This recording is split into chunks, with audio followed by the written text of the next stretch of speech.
everyone, and welcome to PR Future, the podcast from the USC Center for Public Relations at the Annenberg School.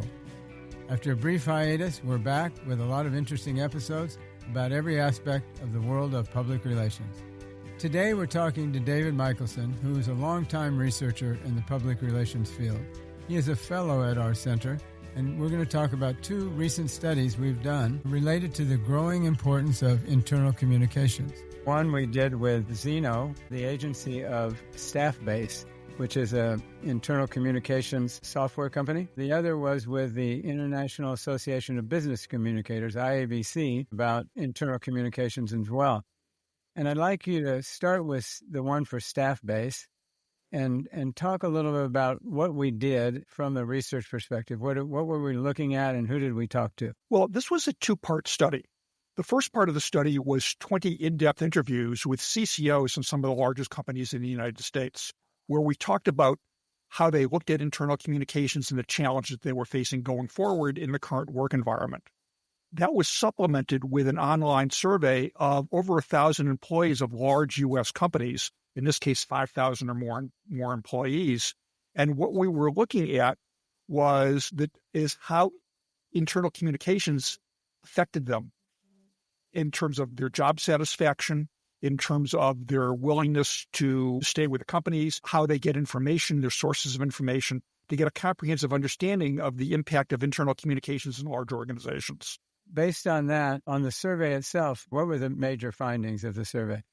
Well, there were really three big findings that we got from the survey itself. The first one was that immediate supervisors are probably the most important source of information for employees, with almost half of employees saying it's their singularly most important source of information from companies. And it's also the highest level of trust of information. In essence, what we see here is with supervisors, they're both the opportunity and the strength for internal communications. They're also the weakest potential link in the chain. So it was particularly important to understand that internal communications programs are dependent on immediate supervisors probably more than any other factor. The other thing here is that while the vast majority of employees know that they get enough information to do their jobs, it was like almost 90%. Only 21% rated the quality of the news and information they get as excellent, which means that there's a huge gap of opportunity here. And one of the interesting things I thought about that too was, in addition to this gap of opportunities, there's also employees seem to be finding out about their companies from other sources before they hear from their internal sources. Do you think that's a problem? Well, there's always the issue of, can you control the news? And when somebody else is reporting it and when you're not controlling the news, rumors get rampant. Misinformation can get out there, and that tends to be a real problem. There are people that I know who have been in job environments at large companies when they heard about layoffs, they didn't hear about it from their boss. They read it in the New York Times. And that creates an opportunity where distrust of employees among employees increases exponentially. So when you're talking to CCOs about that, what is their goal? What do they try to get the information out as fast as they can to the employees or at the same time, or how are they approaching that? Well, the CCOs that I spoke to when we were talking about that subject, the primary issue was that they needed to get out ahead. They needed to control the message.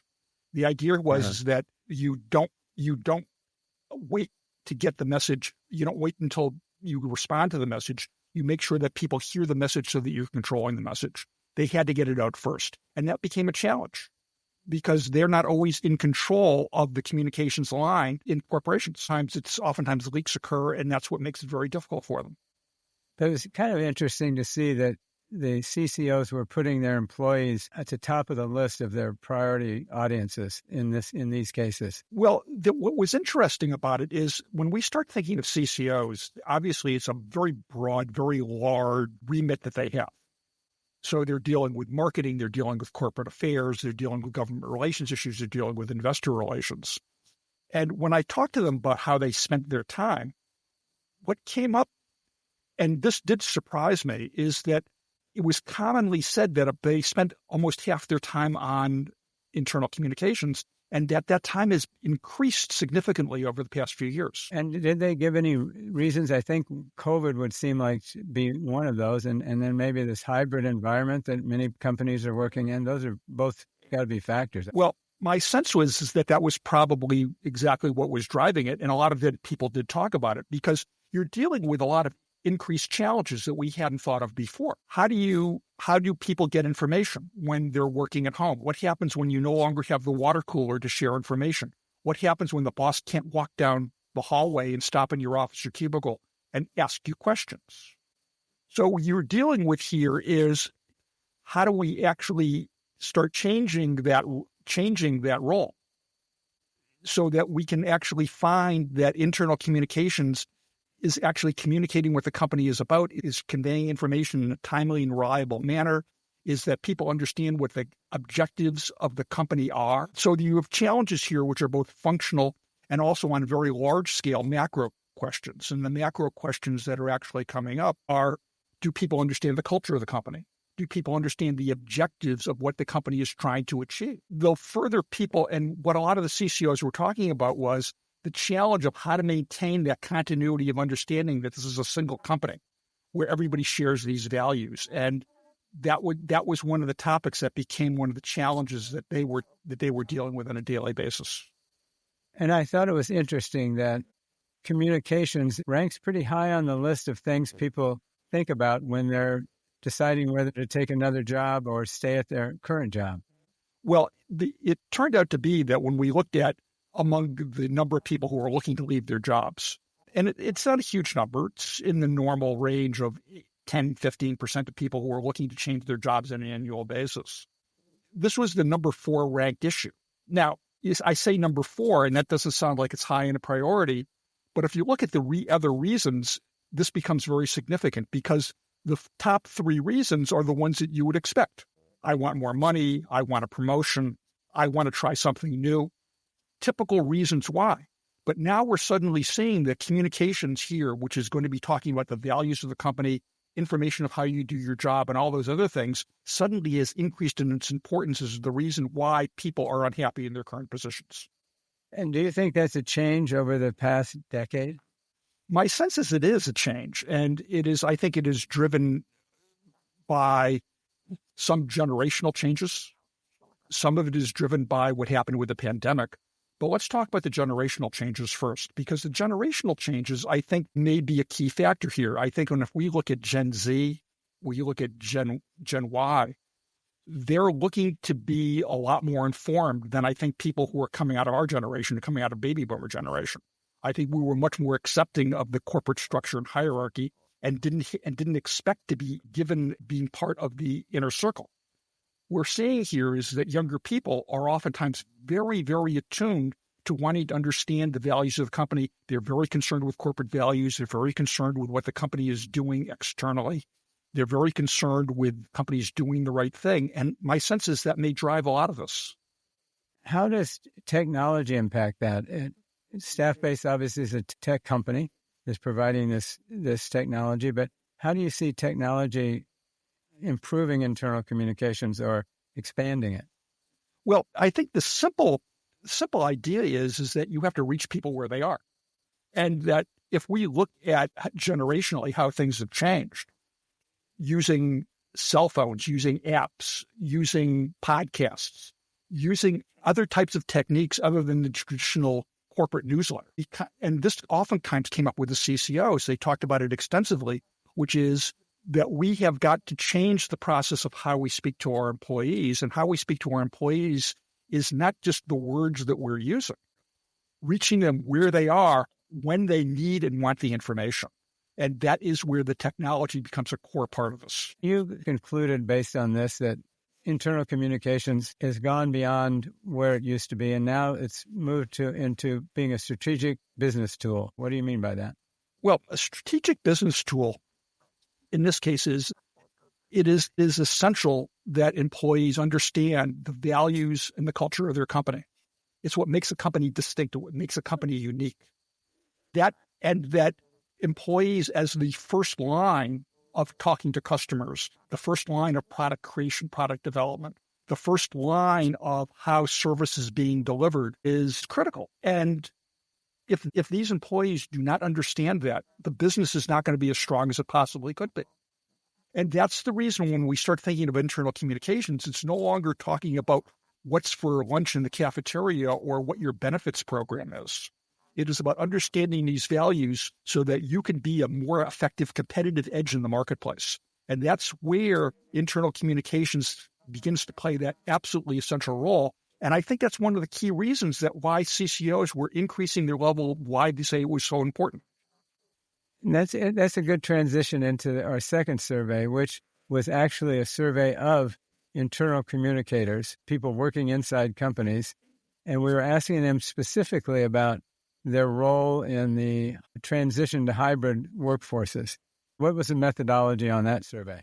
Well, this one was a study of 208 communications professionals where we were able to identify these people who had as the direct oversight or responsibility for internal communications at their organizations. They were either the number one or number two person in that field. So these people were very thoughtful about what it is. The study was more than simply looking at large companies. We're looking at an across the board, looking at employers overall. So this would include universities, nonprofits, hospitals, smaller businesses, so that we had a very comprehensive understanding of what's going on in the workplace. And what the study was focusing on was office-based workers, or those people who had been traditionally office-based workers, and what is the impact of what's happening in communications as a result. That was 30 million people are office-based employees. It's a big number. And I was surprised by the results. Almost everybody has a policy for remote workers, and most people have that in their long-term plan. So I think everybody realizes there's some form of hybrid in most businesses which have these sort of service-oriented jobs, know that hybrid is here to stay. But when we ask people how they're managing it, 50% said their immediate supervisor checks in with people occasionally. And it points out, like you said before, the immediate supervisor is the most important person. And it seems to me like if companies know that it's permanent, but they're still treating it almost like it's temporary because of the pandemic. Maybe it's a little bit of denial. This hybrid environment that we're working with is still very nascent. We're only talking about 4 years of this happening. And I think that there is still a lot of learning curves in terms of what's going on. We have a lot of confusion in the marketplace right now in addition to that. So return to office, a number of companies have done enforced return to office. And one of the big findings, as you were talking about before, in internal communications is so focused on corporate culture. And our survey showed that of all the things that were negatively impacted by hybrid working, corporate culture was at the top of that list, followed by training and a few other things. But why corporate culture? Why is that being impacted more than anything, do you think? If we look at how culture is transmitted, and I'm going to speak from this as my training as an anthropologist, so I'm going to speak to that within the context of how culture is formed. Culture is formed by people being together and sharing ideas and values, and then modeling behaviors which create success for them. If you are in a remote situation where your only contact is over a video screen, then you're going to have less opportunity to understand how people create values, how they communicate with each other, how they interact, what types of behaviors are important, what values they share, even how they dress, even when they go out for lunch.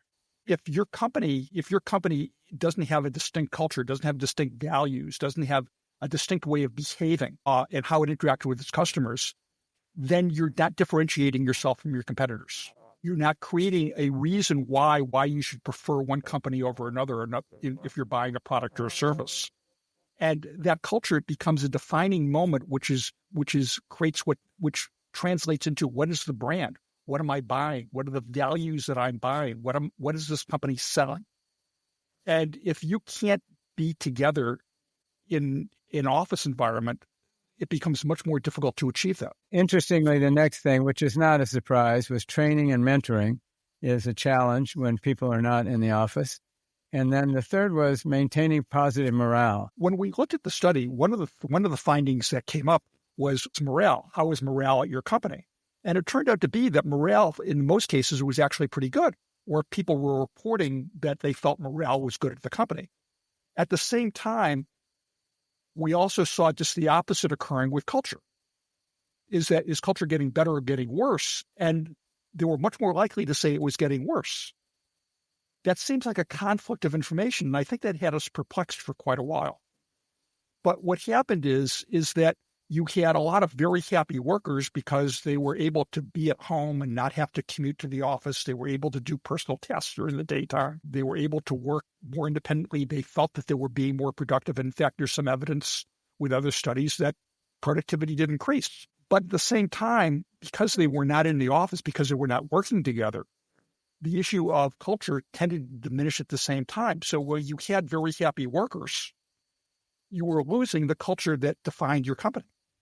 It was interesting to me that the things like winning the business, high quality work, meeting customer needs, all those things seemed to be operating fine, not challenges under the hybrid environment, but the softer things were the biggest challenges. So It's interesting because most CEOs seem to want their employees back in the office. But if on a business level they're performing just fine out of the office, what is the motivation, you think, for wanting to get everybody back in 5 days a week? Well, you're dealing with one of the great intangibles, which is while I can have effective functioning of the company in terms of moving the paper around, getting the work done, will I create a distinct difference in my company, which creates value for the company, which increases my opportunity with my customers and sales? And that seems to be the area that's lost. It's harder to measure. It's something that also it diminishes over time. So give you an example. If right now, according to some recent studies, the turnover in large companies on an annualized basis is approximately 14%.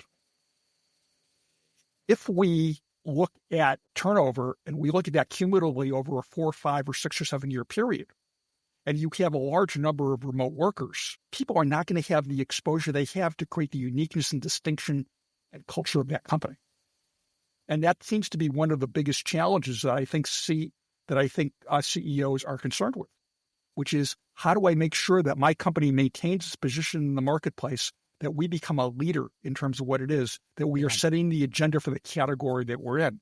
Without a strong, unified culture, it's very difficult to achieve that. But there's a lot of studies that say that it's better to have a hybrid environment than a full-time. And the morale among remote workers is twice as high as the morale among office workers, right, from our survey. So it seems like they're swimming against the current to me a little bit in this environment, because a lot of studies have shown that hybrid is a better way to keep employees happy, have them work there longer, and be more productive. But still, everyone wants everyone back in the office. Yes, you could attribute some of that to that these CEOs have also a substantial investment in real estate and offices and providing services, and that may be contributing to it. But I think it's the larger issue. If we heard what some CEOs have been saying, particularly Jamie Dimon at J.P. Morgan, has been adamant about return to office. And he has talked literally about those cultural issues, about what makes us distinct, what makes them different as a bank. And then we see that in certain performance, in certain industries where there high level of financial reward, attorneys, doctors for sure, and investment bankers, people like that have gone back to work at a faster rate than the general population. But in the public relations industry, I think most agencies are operating with 2 or 3 days a week, most of them. So it may depend on the job. That could have something to do with how many days a week you're willing to work in the office. Dell Computers made it a rule. They said, unless you're working in the office, you can't get a raise or promotion, which didn't go over very well with their employees. And a lot of them said they didn't care. They would prefer to work from home as opposed to getting a raise or a promotion. So I think it does depend on the company to some degree. And there's going to be the influence of company industry. There's been the idea of highly compensated employees who are expected to be back in the office. Not surprising. But there's a weakness that occurs when people can't share. as effectively as possible. So the challenge really becomes, in my mind, and Fred, this is where I think your opinion becomes really critical here, which is how does the company maintain its culture and at the same time use hybrid as an incentive to hire people to stay in their jobs? It seems we've got a conflict going on here, and I'm not sure how you necessarily balance that. It's really different for every company. It's how you balance morale and culture on a scale. And a lot of people believe that culture is more important and they want people back in the office. We ask people, what are they doing to encourage that behavior? And some, obviously the happy hours and the free snacks, they haven't worked. And people aren't going back for that.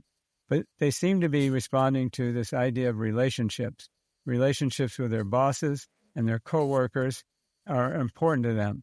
So I think anything a company can do around building these relationships is really important. I spoke to a group of managing partners of law firms about this very topic, and many of them said that they wanted their junior staff to be there so they can be mentored and trained.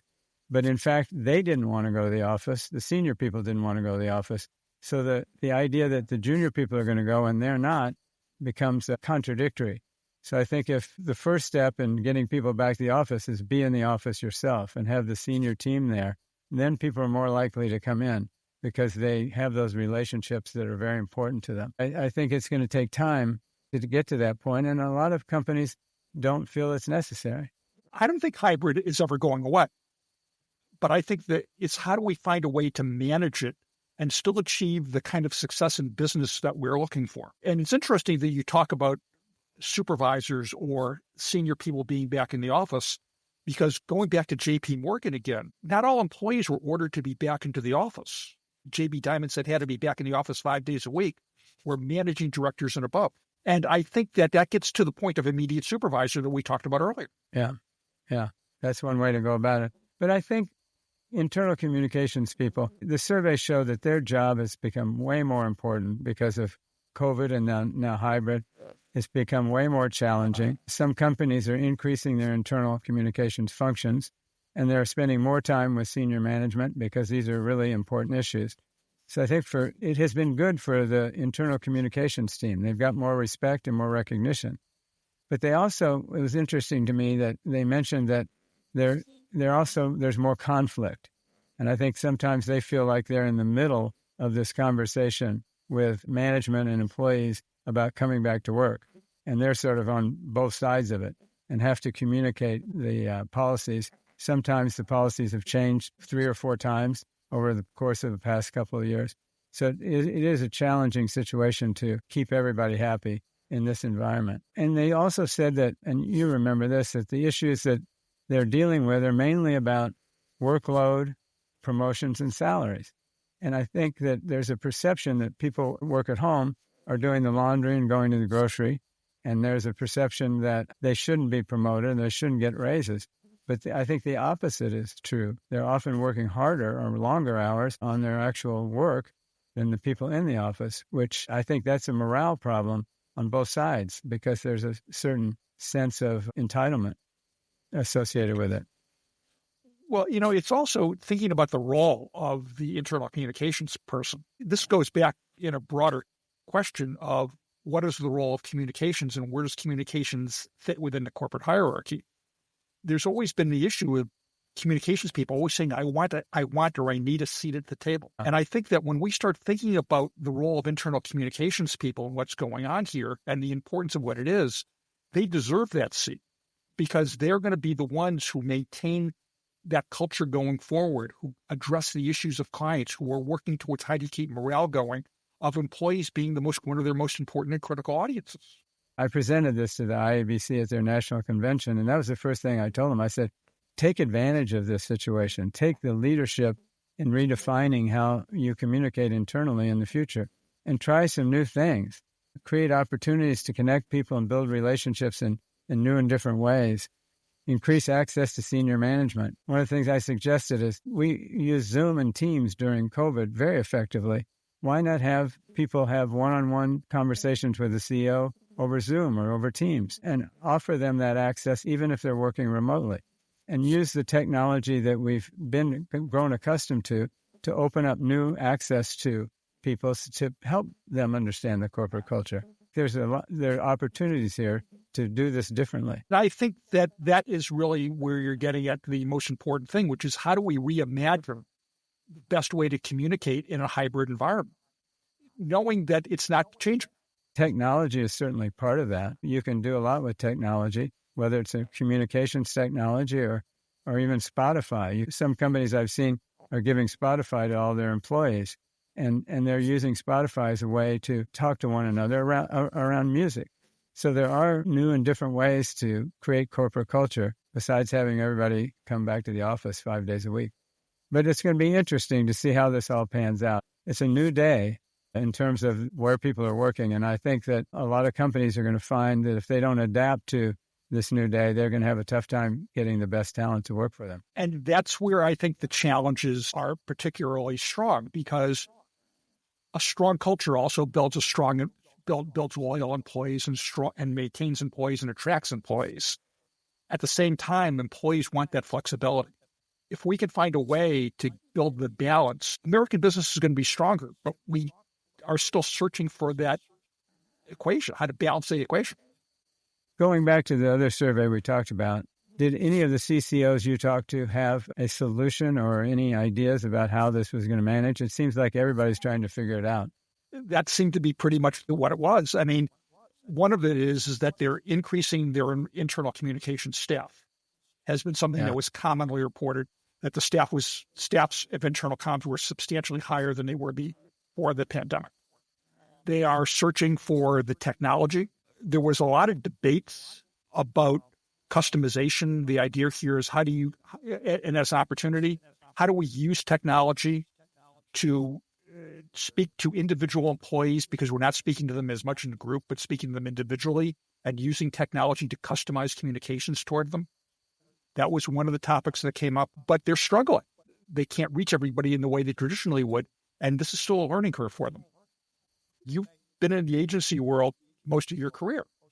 What do you see going on in that environment? It's interesting. There's a lot of different companies, different agencies are taking different paths. I think what we found out over COVID and now is that PR is work that can be done from almost anywhere.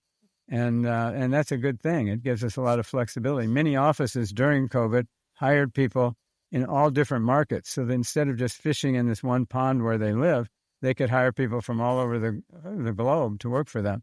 And I think they found that was a big benefit. Some agencies are calling for people to come back 5 days a week, but I think they're in the minority.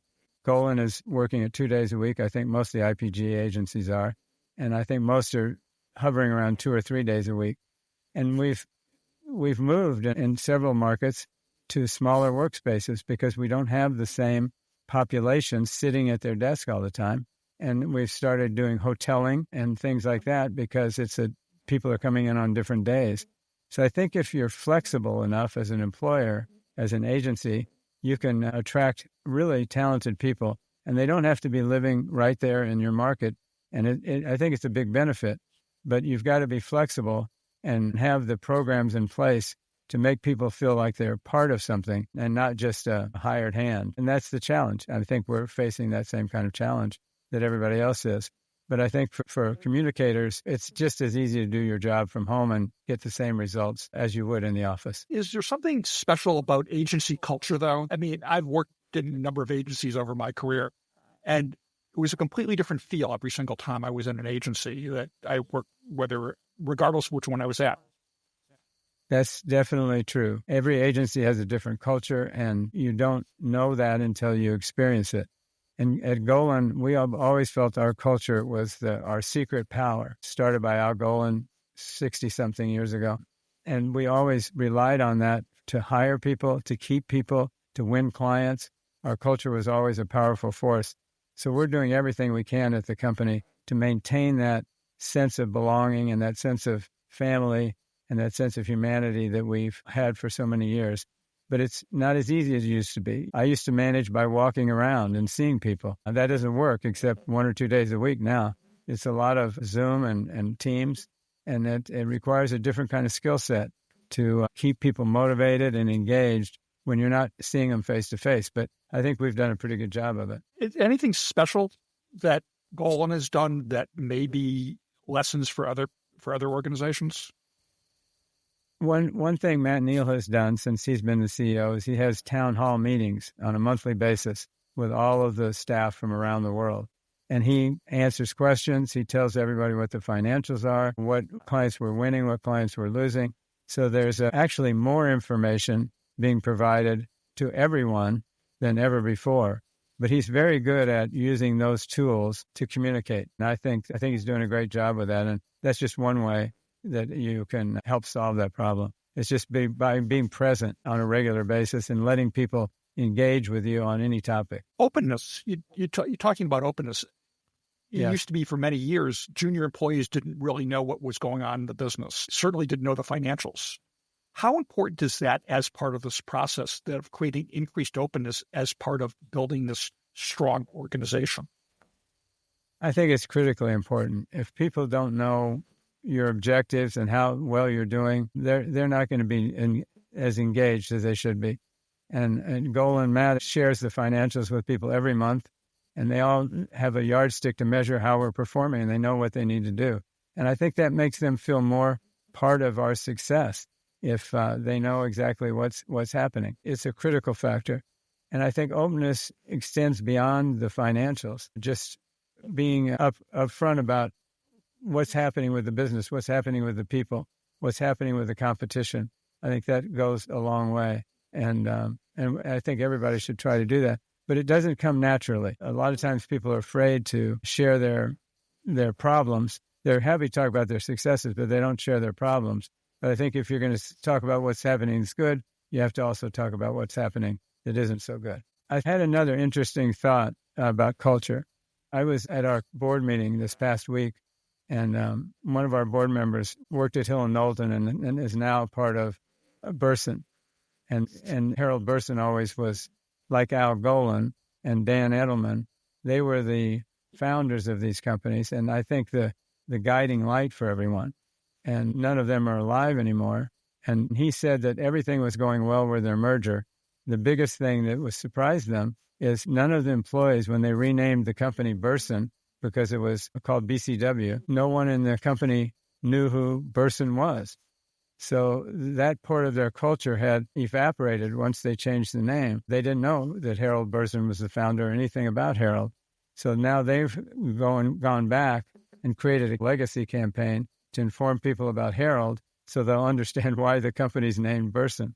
And I thought that was an interesting story about how culture can fade away if you don't remind people about it on a regular basis. I'm glad you mentioned it. It was a long time ago. I was a Burson employee, and I reported to Harold. Created an environment that was so strong with values that were there. You knew you were we used to be called a Burson person. Yeah. And I'm presuming that Al Golin was very similar, the same way, or like David Finn or any of those founders at that time. Yeah. Al was his personality was our culture. It's just hard work, not taking yourself too seriously, but being very competitive. And he was very big on clients. So that when you have that, you have to preserve that. And that's what I think internal communication's main role is keeping that culture going.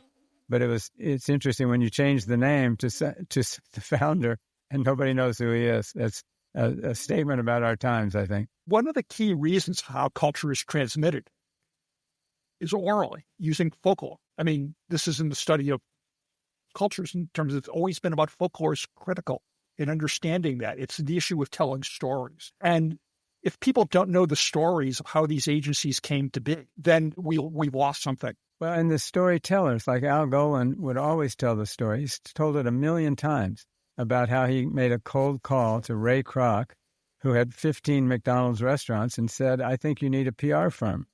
And Ray told him to come over to the office and signed him up that day. You know, that's a wonderful story. But if Al's not around to tell it and nobody else does, then nobody's going to hear it. Nobody's going to know about that. And so it's incumbent upon us to keep that flame alive. And we try. At Golin, we have a legacy program for Al, and we have a little booklet that has his values in it with little pictures of Al. But it's tough when you have young employees and they're interested in a lot of other things besides what Al Golin said, 20 years ago or 50 years ago. But you have to make that part of the equation of working there in order to get the full experience out of it for the employee and for the company.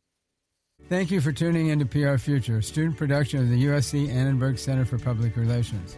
You can find both of the studies that we talked about today on our website. Today's episode was produced by Izzy Binder-Helenchilde and Marshall Winfield. Executive producer is Ron Antonette. You can follow our PR Future podcast on Spotify, Apple Podcasts, or wherever you stream your favorite shows. And our next episode is going to be a conversation with We Communications about the study they did with us about how AI is being activated in the public relations industry. Once again, I'm your host, Fred Cook, and this has been PR Future. Thanks for tuning in.